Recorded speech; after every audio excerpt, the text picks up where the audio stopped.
So now let's head over to our final session of today, which I think is the most controversial session of today, which is our town hall. And our town hall today has three experts, which are as follows. We'll start off with Dr. Charles Ngare. He is a consultant pathologist working with Pathologist Lancet Kenya, our sponsors, and is currently in charge of the clinical pathology services. He is in charge of services in hematology, clinical chemistry, microbiology, and molecular pathology departments. He graduated from the University of Nairobi with a master's in medicine and human pathology in December 2017, then joined Lancet soon after. His interests are in transplant immunology and hematopathology. He carries out training to healthcare workers and members of the public in various parts of Kenya in areas relating to the field of pathology. He's also interested in mentorship of pathology and oncology residents when they're carrying out rotations at Pathology Lancet Kenya. In his free time, he is an avid traveler, enjoys swimming and playing amateur football. So, over to our second panelist for this afternoon. His name is Dr. Devt Atela, and he is the current National Secretary General of KMPDU, which is the doctors' union in Kenya. He has been in the labor movement for over a decade, lobbying and advocating for the rights of both doctors and the Kenyan public. He graduated with a Bachelor's of Pharmacy from the University of Nairobi and is currently in his final year at Moi University, pursuing Masters in Clinical Pharmacy and Pharmacology. Dr. Devt is a firm believer in negotiations and collective bargaining for public good. His mantra is, united we bargain, but divided we beg. Dr. Devt, since he's here with us in person, I welcome you to have a seat with us here at the front. And then finally, we have Dr. Frank Wafula, who's joining us via Zoom.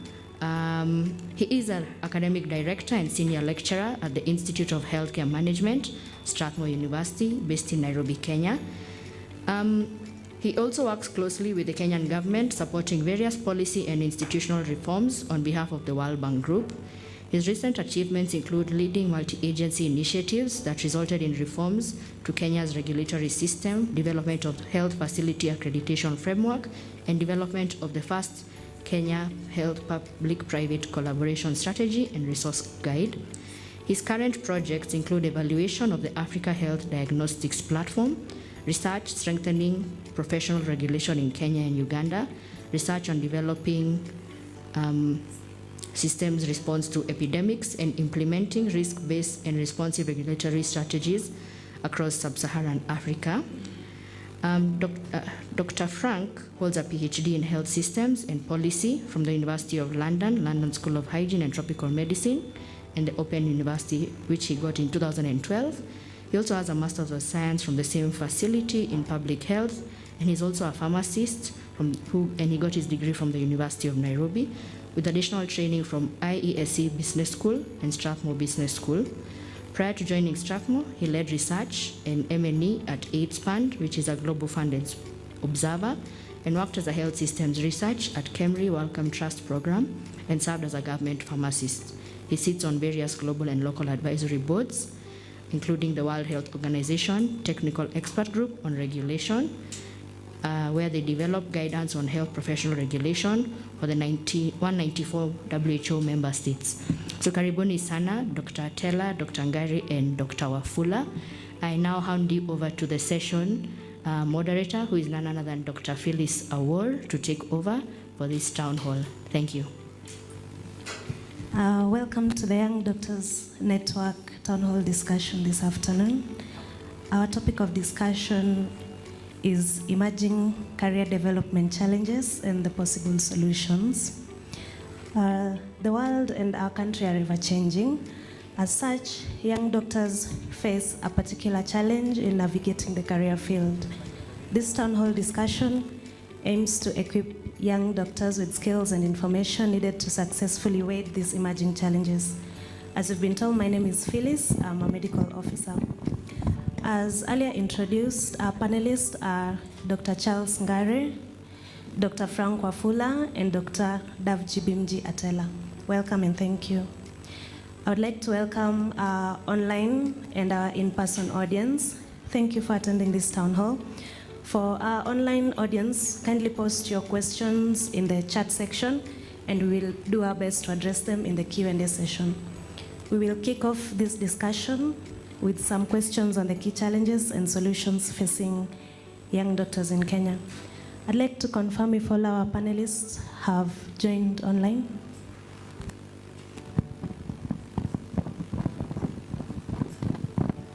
Okay, thank you. So, we will start this question with Dr. Devt. Welcome. As we say, Dr. Devt is the Secretary General for the Union. So unemployment and underemployment are key challenges facing the doctors today. While there's no single magic bullet to this challenge, what do you think can be done to address this?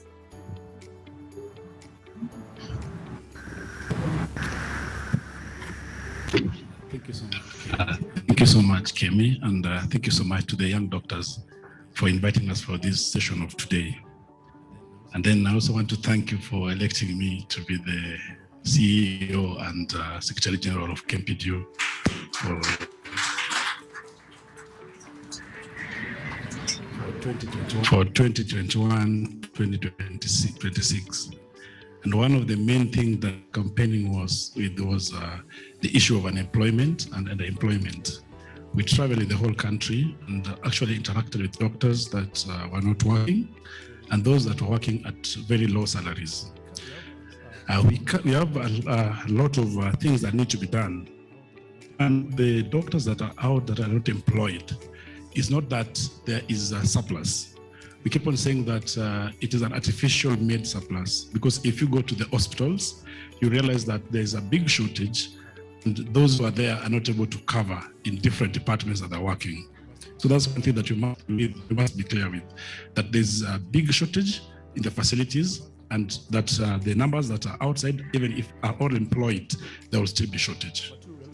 Number two, we're looking at lobbying with different county governments and even the national government. And this one, you want to lobby not by strike, but by educating the society. If we go to any hospital, if there are doctors, then the number of lines or the times that you take to be served will be reduced. So we need to make community aware that we need doctors employed to reduce that time. When you have a procedure that needs to be done like next week, and then you're being told that it will be done after 1 or 2 months, we need the community to understand and help us push the politicians that are being elected in ensuring that more doctors are employed. That's the first thing.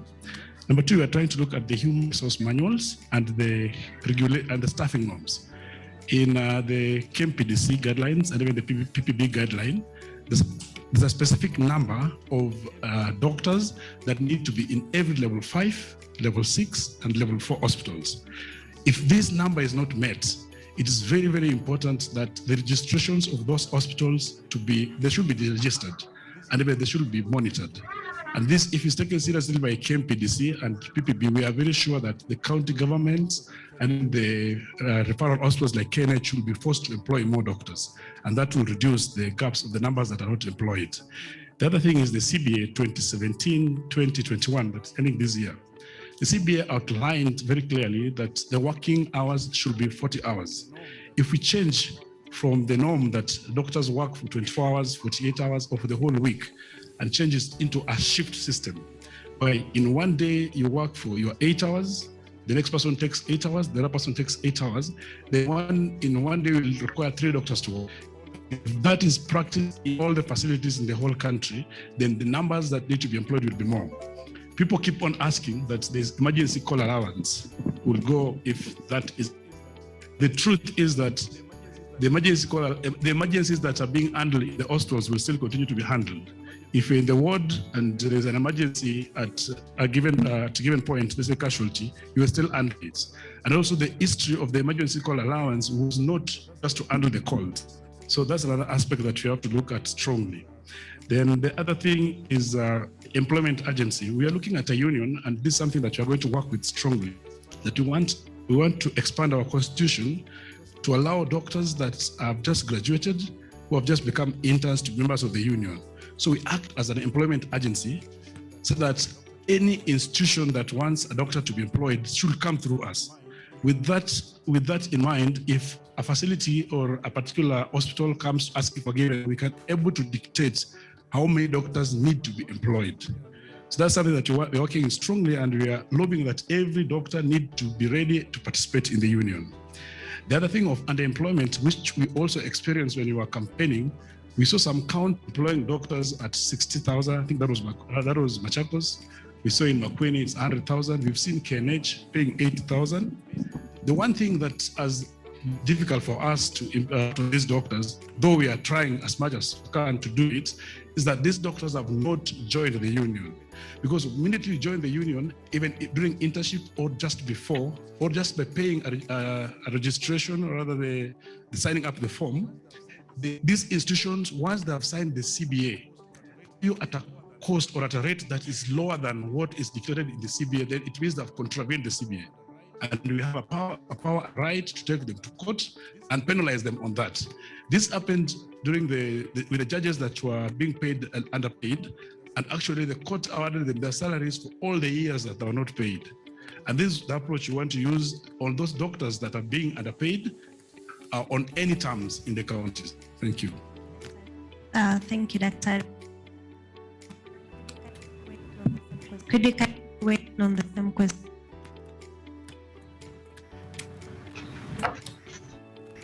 Sorry, Dr. Wafula or myself?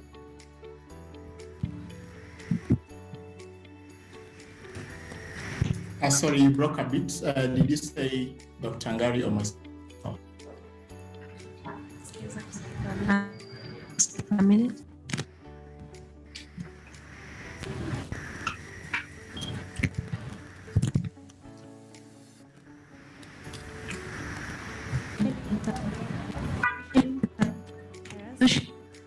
Yes.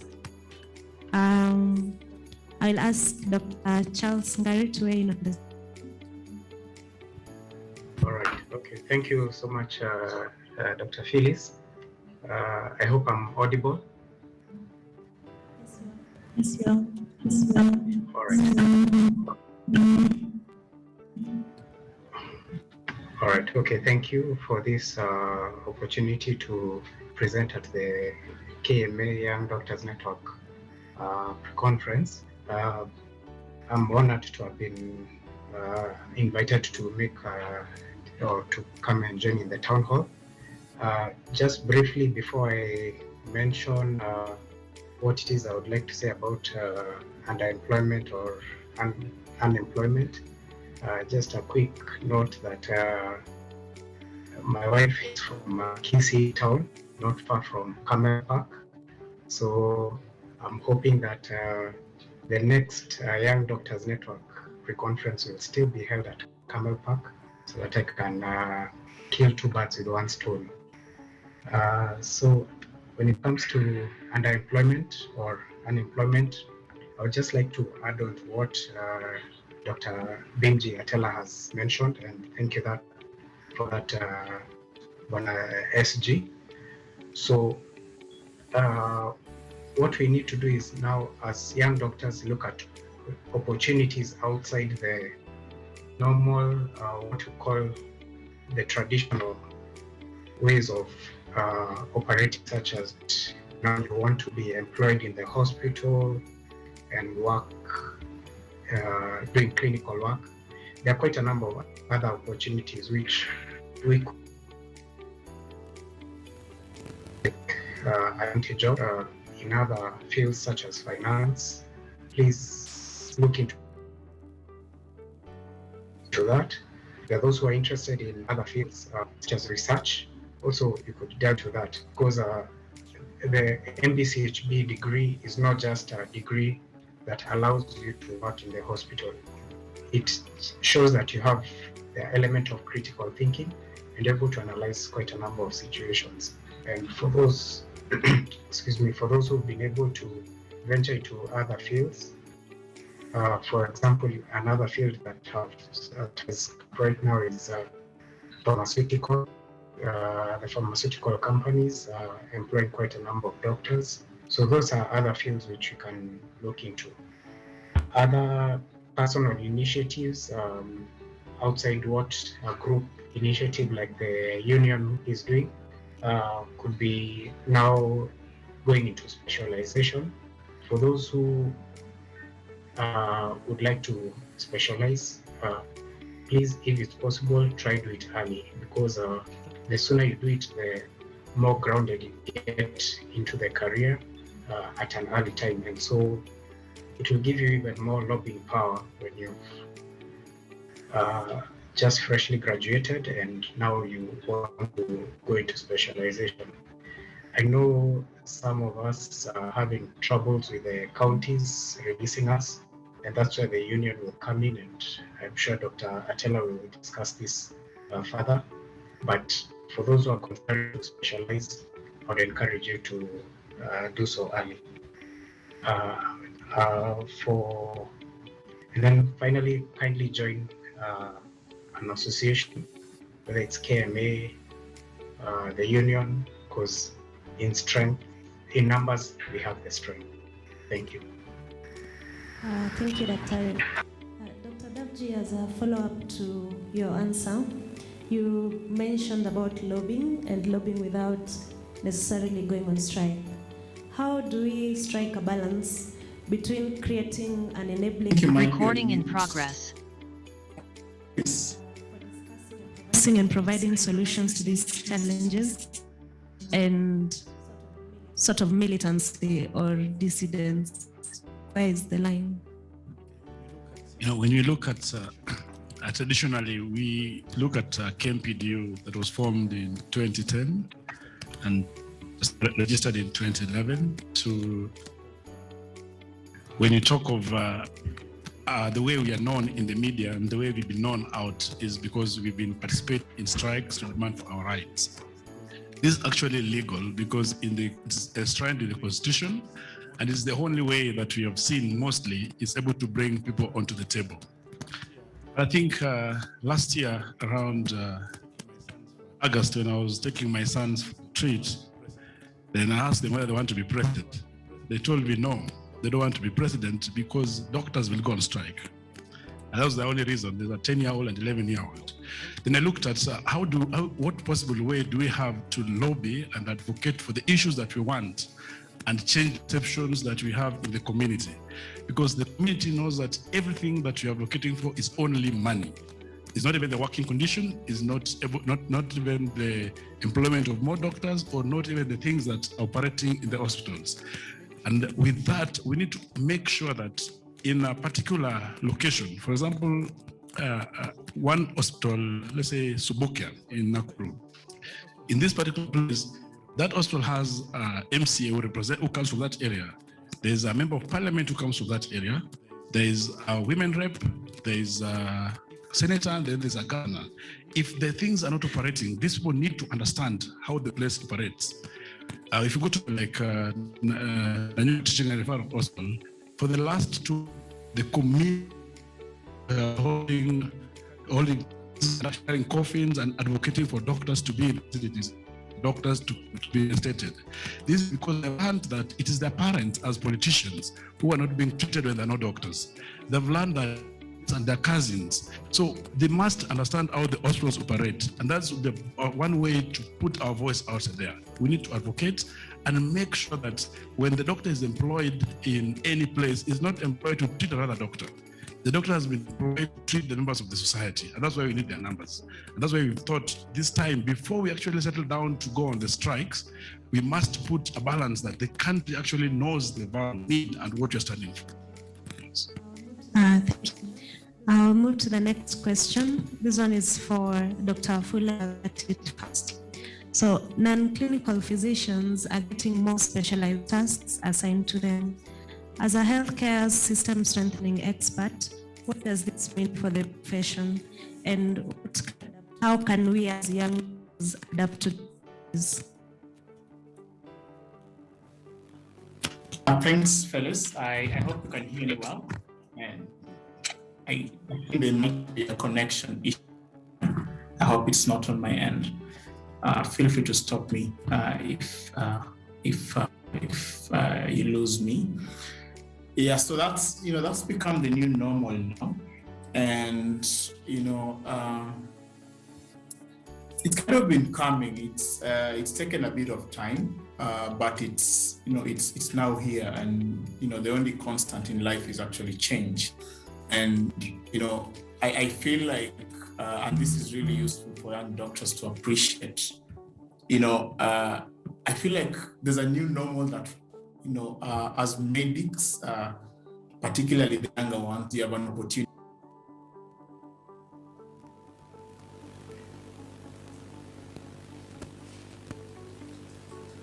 I think we've lost you, Dr. Afula. Can't hear you.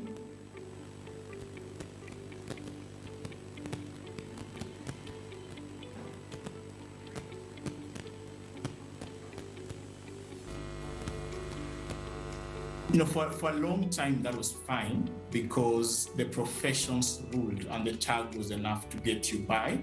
That is changed now. The market has become very fastidious. People are looking at whether you can deliver on the value. And can you manage people? Can you manage teams? Can you actually, oversee, strategy and deliver what is required? Can you manage change within organizations, as it happens? Can you manage finances and plan appropriately? Can you budget? Something very basic. Can you actually do program-based budgeting, which is now a standard, an industry standard, as opposed to the older line item budgeting? Can you manage operations within the facility or within the organization which you're leading? So just because you're a very good clinician, it doesn't necessarily mean you're good at that. But unfortunately, times are different now. So value in the market is defined from the perspective of the client. And the client, so the healthcare value stream is very well mapped now. So it's not a simple interaction of a doctor seeing a patient and go. Everything is now interlinked. And as we adapt better and better leadership and management practices, and as healthcare organizations evolve to match up to other types of organizations, we are going to see more and more of this happening. So let me use two quick examples that might help illustrate this. So when it comes to managing teams and when it comes to dealing and managing people, the way doctors, and we blame the system, this has nothing to do with the individuals. The training is very individualistic, and it's about you being on top of things. It's about you discharging, as we used to say. It's about you being the knowledgeable person in the team, and it's about you being the head of the team. So now the world has moved on, and we are talking about distributed leadership. So even when you're a boss, everybody is a boss in their own way. We are talking about cross-functional teams where you making decisions and shouting and being ahead of everybody else is now seen as a weakness. 10, 15 years ago, that was a strength. That made you a good doctor. Now that makes you a bad leader. And by extension, it doesn't make you suitable to manage a healthcare organization. And we see a lot of these tensions whenever, I often find myself sitting in panels where I'm trying to recruit, persons into systems. And actually, interestingly, I've done this for a few counties as a technical panel member, working with the county, public service board to recruit. And, so as the only person, perhaps one or two of us who are medics and the rest are not, you can see how much they frown upon even the way medics answer questions. So how would you handle this situation if it came up? That's a very simple question to ask. How would you handle a fire at the facility if this came out, or how would you prepare for that? Other people would actually say the first thing we'll do is we'll discuss with my teams, we'll do this, and then we'll find ways of doing this. Medics will always start by saying, I will do this, I will appoint, I will do this. It may not feel like a big deal, but when it comes to trying to decide who's going to be a chief officer, it's actually a big deal, and you end up losing. So we are going to see more and more other professions competing and crowding us out, simply because they may not be the most technically competent. They may not even know anything about healthcare, but they know what the job entails, which is managing people, managing resources, managing infrastructure, and playing politics, which is also very important. I think I'll pause there for now. Thank you. Thank you. Dr. Charles, kindly weigh in on the same.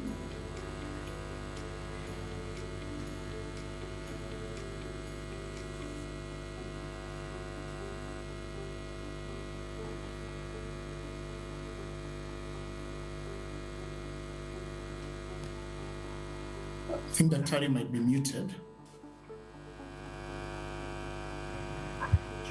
Oh, my apologies. Thank you so much for the input, Dr. Frank Wafula, and thank you, Dr. Phyllis. What I'd like to add is even wherever it is that you're based at, be it in a clinic, be it in a hospital or any other healthcare facility, kindly try to find common or people who you have a common target with, such that now you can form associations or lobby groups across the board. Say, for example, within a county, you could just have just an association of interns, so that now whenever there's an issue that crops up, you're able to lobby as a group instead of lobbying as an individual, so that your voices are heard, so that even for those who are not geared or are not trained in the medical field are able to hear your voice. Otherwise, a single voice can easily be drowned out. So as for those who are non-medics, they need to hear us as we carry out our duties. Thank you. Thank you, Dr. Recently, there has been new laws that have been passed that seek to expand leadership positions that have been traditionally taken up by medics or in healthcare sector, such as medical superintendent, positions in the board. What are your thoughts on these new rules? What does this mean for us? And if for doctors who are interested in having these leadership positions, how can we maintain an edge over the other professionals? Dr. Dabji. Thank you so much. I think the first challenge I'll throw up to all of us and to all the doctors is that when appointed in the counties and in different places to be either MedSup or to be the sub-county MOH, we need to take those positions, regardless of our age, because mostly, I think in the counties, the senior doctors and even the young doctors tend to repudiate or refuse to take those positions. That's the first thing. Number two, just like LSK, it's very difficult for LSK to appoint a teacher to be in charge. It's not possible for a doctor to be the head in a particular judiciary or in judge, or in the courts. So ideally, it's also not possible that a doctor will go and be the head teacher of an institution, because this is going to create a third-party aspect in this particular profession. So the one thing we must do strongly is to reject any trial to have non-medics or non-doctors to be the head of the hospitals or to be the heads of this regulation. Because once you do that, then the appointees who probably are politicians, and you see the problem you have in the country is that the businessmen are also the politicians. So they'll always want these things to fail for them to make the profits. So the first thing, you must really refuse it, because once that happens, then everything that will be done will not be for the benefit of the patient. You will be told what to do in the hospitals, yet you have trained and have learned and know what should be done. So that's the first thing. We need to oppose that completely. And I think as a union, we've been working closely with KMA and with all the other associations to lobby strongly to ensure that is not done. Because we saw the appointment, the positions that were being put in KMPDC and in PPB, they were putting the politicians to be the appointing authority and also leaving the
Dr. Apula?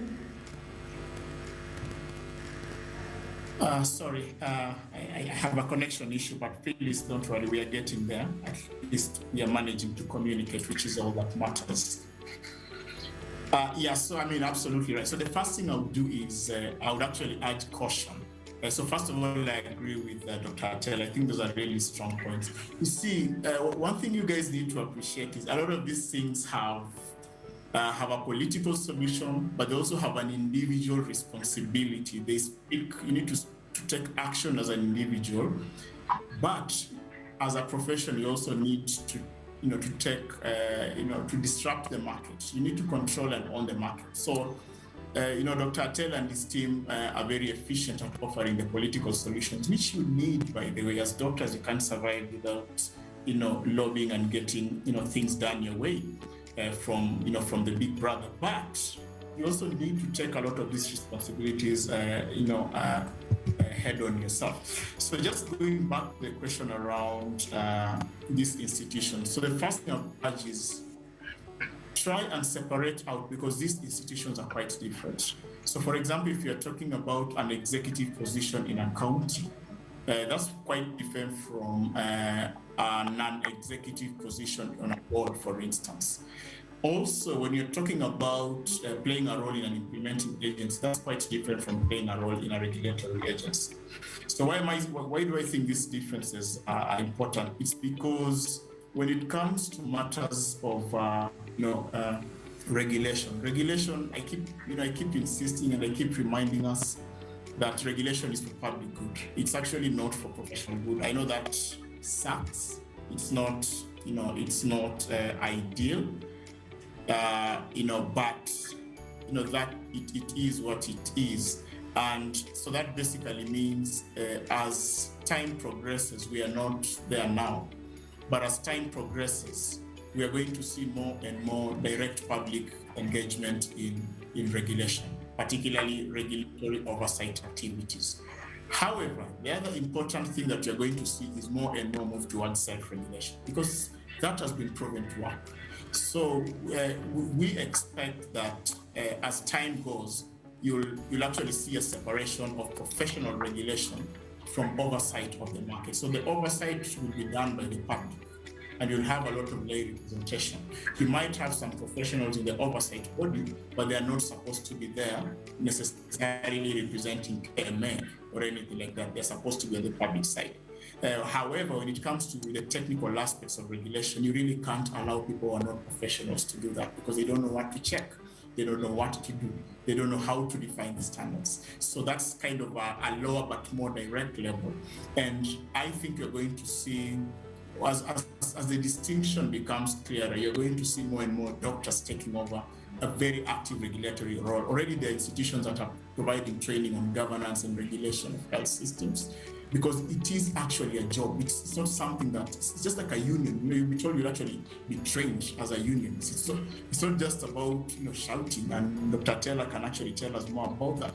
So you'll almost see a subspecialty of people who actually really understand how to handle regulation, how to deal with things like regulatory capture, how to make sure that the interests are balanced, and how to make sure that the public good is protected while keeping to the standards. Now, when it comes to the more executive or implementation roles at county level, unfortunately, again, you're going to see the same problems over and over again. I remember when I was highly involved in developing of the Health Act. Back then, it was the Health Bill. And I remember we spent lots of late nights arguing about the roles and the people who are going to sit in certain roles. And one of the things I remember Dr. Nikal telling us in one meeting that ran until nearly 3 a.m. At Intercon Hotel, he basically told us, but you see, at the end of the day, health is a devolved function. These things we are arguing about, what a county director should be, are irrelevant, because the governor will still pick on what he wants. At the time, it didn't make a lot of sense. But what we've seen since the law was passed, some of the positions that are traditionally restricted to you guys here are going to other people. And I need to assure you guys, it doesn't matter how much lobbying you do, you could stop this temporarily. But the thing is, as long as you're not prepared, as long as you don't have the skills, as long as you're not competing effectively in what these roles require, You can't stop a governor from picking somebody who he thinks is better. And I think we need to start recognizing as doctors that meritocracy is taking over from professionalism. It's worldwide. It's not a Kenyan phenomenon. And, over and over again, and some of the bodies we keep talking about where there's a lot of, tight control, and the legal fraternity is a very good example. Globally, you're seeing the crisis they're in. So what they're doing is they're perpetually focusing on the fact that you need to be a professional lawyer perhaps to hold this role, but they're not doing it effectively. So, KMA might be having problems, but LSK is breaking by all intents and purposes. Yeah.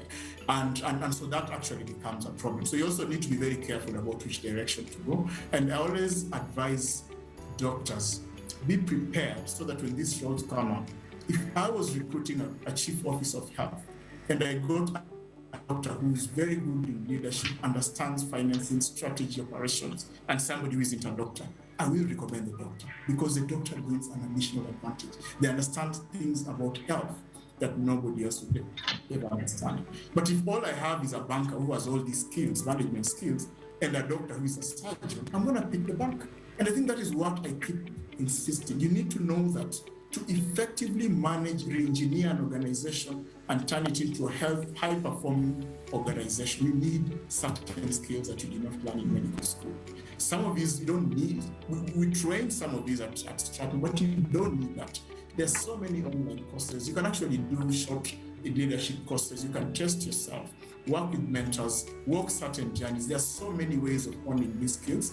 But the truth of the matter is whenever I'm in the market, I see very little competence in that area, and that presents a very big. So even when the Dr. Taylor and his team are fighting, they should be fighting saying, why have you gotten this person?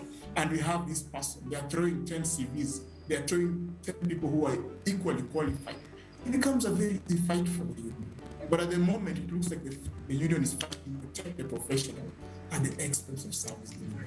And at that point, you will never win against the counties, you will never win against the government, because the truth of the matter is you might win now, but the change is coming. And in the next 10, 20 years, somebody else will be there and they'll be changing back to what it was. I think I'll pause there. Thank you. That's a very clear answer. I think in summary, the panelists are advising that other than being doctors, we need to add on to what that we have. We continue encouraging those in the joining us via Zoom to post their questions on the chat sections, and we will get to them. Dr. Ngari, you had mentioned as possible solution for employment, doctors should think outside into non-clinical areas.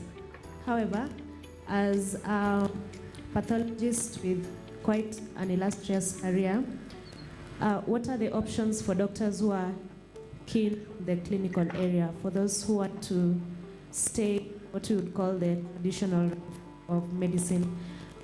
How can they better position themselves for limited training positions, and how can they be supported, and who is supposed to support them?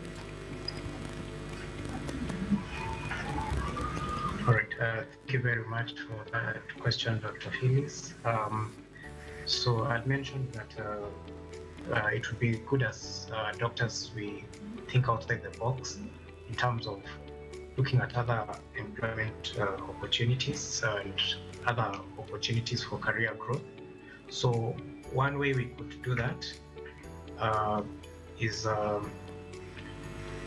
through forming associations.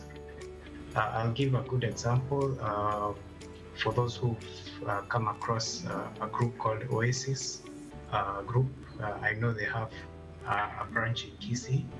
They just came up as doctors who wanted to achieve a particular target. And they knew as individuals they would not get there, but when they formed that professional body or a professional group, they were able to move ahead. So that's one way of doing it. Another way is for those who would like who are really keen on the clinical field. By the way, pathology is a clinical field. So take advantage of some opportunities which come up. Say, for example, you'll find that there could be opportunities to train, whether within the country or outside the country, in a particular aspect of clinical medicine. Say, for example, one good area is for those who are interested in the field of emergency medicine. You could end up training just in ACLS. Ensure that you're always up to date with the ACLS. You'll find opportunities will be arising once in a while. I know training requires money, and so we hope that we can, as associations, lobby for people to be trained at the cost of whether it's government or non-government based funding. So skills, as Dr.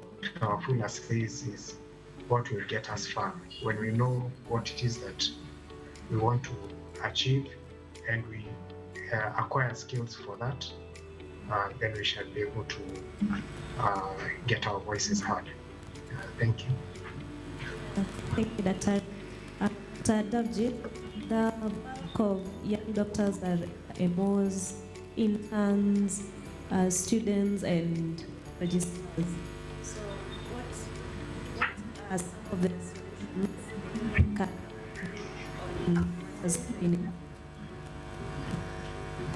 I think on this, there's only one thing that I think we are working together with the Council of Governors, and we're working against the ministry, I think, on it. And this, I think, is a strong constitution that is, while health is devolved, the training and policy part of it remain for the ministry. And when you look at the budget of 121 billion that was just read recently, that's the budget that is under the Ministry of Health.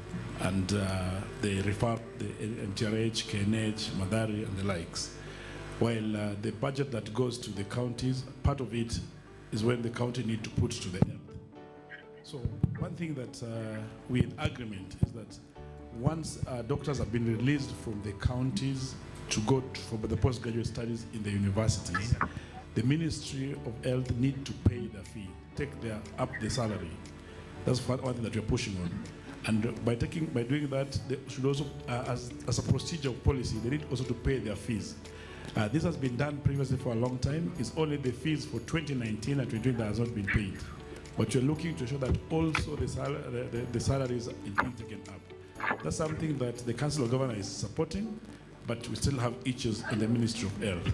We are seeing that if the 1,000 doctors that are in postgraduate studies in the country salaries are taken up by the Ministry of Health, and that after being specialists, they're now being posted on need basis to every county, then that 1,000 in different counties, they can now employ the young doctors that need to be employed. That's another approach that we're using. The other thing is that for this training of postgraduate, we need to have counties understand that there's no specialty in any of the counties that can be enough. And therefore, there's always need to release doctors every 2 years as per the CBA. Every 2 years, once you've been employed, after 2 years of finishing your 2 years, you need to go for postgraduate studies. And we've seen many counties have been releasing, and even we saw recently, Kitui County tried to recall back the doctors that were released. And we saw the procedure manual that was done was not within the line, so we actually go to court to get an injunction on the same. So we have to push counties to release doctors.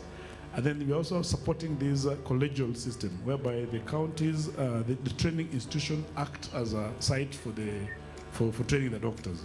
This has been done so well with the COSEXA, that is for the surgery residents, and we're trying to ask many counties to start with also other courses, like the internal medicine and the like, so that many of the doctors end up getting trained.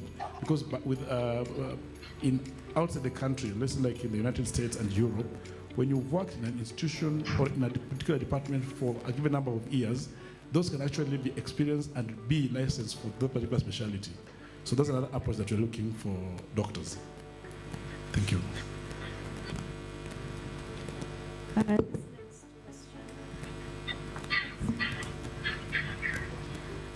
This next question, I'd like Dr. Wafula to have the first go at it. So there are quite several career paths that are emerging away from the traditional clinical field. Dr. Wafula, you have had quite an illustrious career ranging from academia to health system strengthening. What are the available options for a young doctor wanting to stay away from clinical medicine, and how do they get in?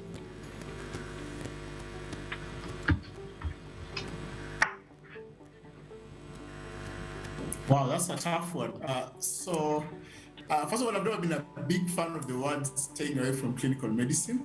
I get what you mean, but I feel like sometimes we create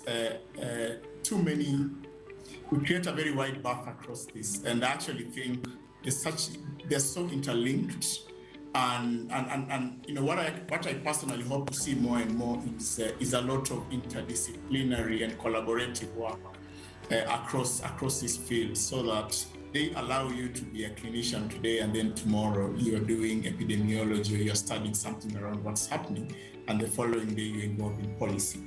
But I know what you mean, so this is not a criticism to you, Phyllis, in any way. Just to emphasize that I'm not a big fan of clinical, non-clinical, because I feel like, Dr. Ngadi will tell you I'm a pathologist and I'm highly involved, for example, in policy work. So what am I?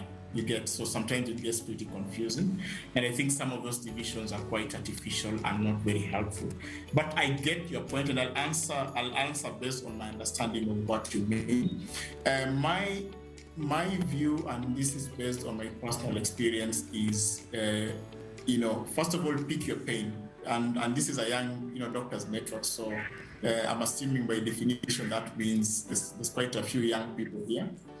And that basically means this is the right time to pick your pain.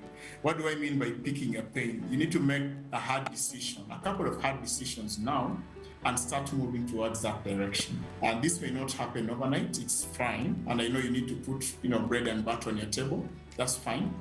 But you need to decide early on enough, what is it that, what direction do you want to go? And I know some people are perhaps more brave than others. If I can just share possibly what, my own experience was after I finished my pharmacy degree was, I had a very strong interest in health economics and policy work. And when I saw, and I'd been posted to Nyahururu Hospital as a pharmacist, which is great. The whole village was very happy about that.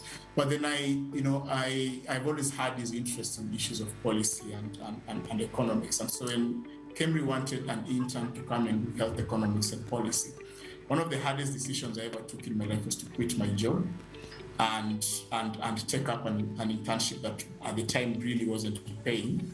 With a lot of family commitments, I had taken loans to kind of settle my parents and things like that. It was not an easy decision, but I knew looking into the future that I actually wanted to go more towards the policy line. And because I basically took away the comfort for myself when I was very young, at age 25, I made it very clear that I don't have a soft landing. I'm an intern, it's non-renewable. After 6 months, I'm out there. I needed to figure out how to become the best that I could after I did. And there's a long story after that of getting fellowships and getting sponsorships, masters and PhD. But the point I'm making is, I feel like if I didn't pick that hard decision at that point, I might have been more comfortable then, but then I may not have ended up where I want to be. And right now, there's a lot of dynamism in the healthcare market. So of course, there's a mainstream clinical practice, which, in itself is evolving. And we are seeing a lot of intersection, for instance, between clinical practice, the traditional science and technology, artificial intelligence, and everything else that's working out there. On the other side, you're seeing, very strong intersection and global health as well. But at the same time, we're also seeing that healthcare, particularly service delivery, is moving more and more towards the community. So every word that you hear has a word care. So home-based care, community care, it doesn't matter. So these are some of the ways you need to start framing your mind. And of course, there's a whole variety. There's a whole host of options on where you can actually lead. So the main career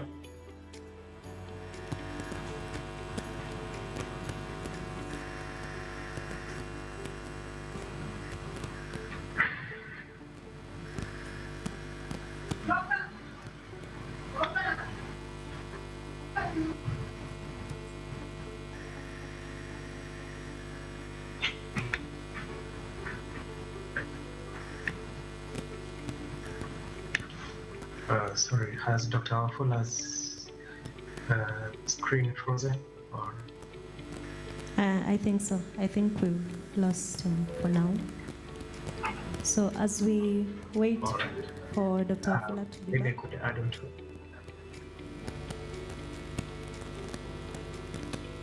Or as we wait for Dr. Wafula to be back, Dr. devt, what advice would you give to a young doctor who's interested in lobbying and advocacy and perhaps is aspiring to be SG in 2027? I think lobbying is everything. And lobbying is whereby we try Recording in to progress. change the perception of the people that are just surrounding launched us the to know first what we PhD in want. healthcare management in Africa, and it's exciting. You know, some of you I've either taken the course or because I see in the rest for each other and the rest. Dr. Vundi was here earlier, and it's becoming a highly marketable field. I'm constantly bombarded with requests to help identify. Sorry to cut in. We lost you for about 4 minutes. So perhaps you Okay, could pedal sorry back. about that. Okay, so I'll just summarize what I said in the first phase, which was, you as a young doctor, this is a time to make a decision on which direction you want to go. So that's the point I was emphasizing, and I kind of just used my personal example, which I'm always happy to share. I share with my students and other people I work with. But the most important thing is once you've decided which direction you need to go, you need to start molding yourself in that space. And how do you do this? So one of them, get into the right crowds. Don't look at the money. I can honestly tell you one of the biggest setbacks that doctors have transitioning to where they want to go is the thinking that I'm worth this and I'm not worth anything less. Yeah. And you need to recognize that when you're making an adjustment to a new field, you're actually going to be a trainee. It doesn't matter whether you're a surgeon and you practice for 10 years. It's irrelevant. If you're coming to become a health economist, to actually do other things that are different from what you know, you actually need to know that you're starting at the bottom. That doesn't mean that you open yourself to exploitation. It's a mindset. You need to recognize that I need to humble myself and I need to make sure that I get to the right spaces, I work with the right people, sometimes not even getting paid to do that. Because as you're doing that, initially you're making a lot of mistakes, you are learning, and the fact that you've been given this opportunity, it works. So that works very well when you're a fairly young doctor. Try to balance that so that you also put food on your table. But what I can tell you is it's a lot harder when you're 40 or 50 to make these decisions. If you can't make them now, then that puts you on a committed pathway. It becomes very hard to change. And I finished by just giving examples of pathways that you can take. Of course, there's the main kind of medical pathway. We have the more kind of public health, global health pathway, where your interest is actually at a population level. So you're not looking at the individual patients. And then moving downstream, we actually have the more health systems and health economics, health policy field, where your interest is actually making institutions work. And if you drill further, you have healthcare management, which is more to do with strategy and operations of a specific organization to make it work more efficiently. And so these courses are now available, but it's not just the course for the sake of the paper. You can also interact with some of the people who are taking some of these lines and see how that takes you. Because ultimately, and I'll finish by just saying this, employment is great, and it's good that the union and college will try to create space for others. But nobody's out there thinking about your good. Nobody's out there worrying about what Phyllis is going to eat. what Linda is going to do. Everybody's thinking about themselves. It's unfortunate, but it's true. So even as you grow in your career as a young person, try to create what I call your individual value proposition. What is it you're selling? What is it you're selling as Phyllis? And how can you package it in a way where people can actually buy you so that you stop selling yourself and people look for you? And then use forums, open forums, put yourself out through videos and discussions and clips. I see people doing that and growing. LinkedIn is a very powerful tool. I don't think doctors use it enough. A lot of people reaching out to me looking for people, who I can recommend. Actually, say tried LinkedIn, I could not find anybody who fits the profile. And then I come the other side, and everybody is talking about being jobless. So what I'm trying to say is, don't just sit pretty and wait for opportunities. Create who you are. Put yourself out there. Depending on what you're interested in and where you actually want, the direction you want to go.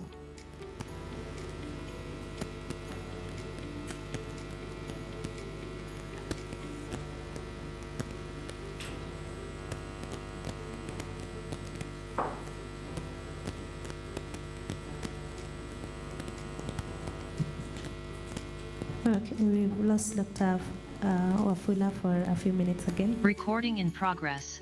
Just be very good at selling and packaging yourself so that when you get the opportunity, you have to show what you're made of.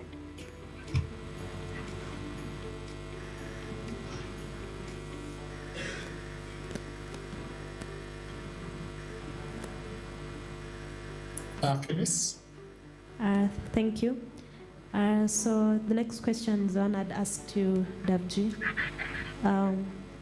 Advice to budding unionists. Where do they start from? Yeah. Sorry, Phyllis, you're on mute. Have I been unmuted? Can you now hear me? Sorry, Phyllis, you're on mute. Can the host please unmute me?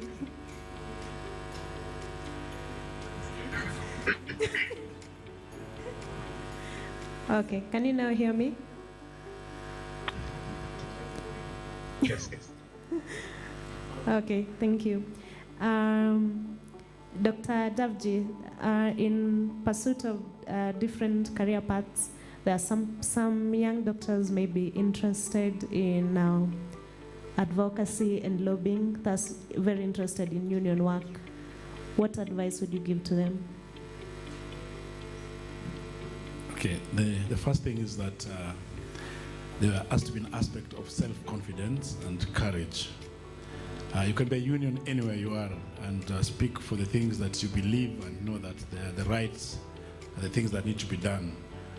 I became a branch secretary in South Rift in 2016, and this came about because at the time the salaries were being paid either 1 month or 2 months late, and that's something that is happening actually even currently in Recording in progress. like Muranga and even in Taita Taveta.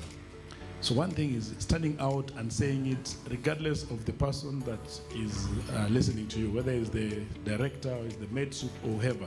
So that ability to speak about what you believe in, anybody who can do that is a unionist. You come out and you say this is what should be done, because I believe in one thing, and this is the truth, that nobody that is your colleague or is a governor or is a president who is better than you in any way. There's nothing that they can do that, the worst they can do is to kill you. But if you're a religious person, you believe that they're only killing the body. Sorry, Dr. Devt is muted. The host. They're only killing the body. Actually, your spirit, if you're a Christian, your spiritual realm, your spiritual self will go to heaven. So you should not fear anybody, because then most people that we meet in every space don't even want to kill the body. They just want to threaten you. And there's no way you can allow somebody to threaten you, because the fear comes from you. So you must overcome the fear. And once you believe in something, you need to stand out for it. And you identify it and start lobbying for it. Now, lobbying is where you're going to talk to different persons that you feel have influence to make the thing go your way. For example, we have the Health Amendment Bill that is out here. We cannot change it without getting a time and meeting the parliamentarians. We must give them and tell them, if you are just a young doctor, you tell them that I'm from your constituency and this bill is going to affect my career in the future. I am going to help you campaign. How can you help us make sure that this bill doesn't go through? So that's way of lobbying. And on advocacy is you come out and speak about it in the public so that the media, through the medias, they know the story. You speak about it everywhere. You go to the church, you bring the story of how the plight of doctors.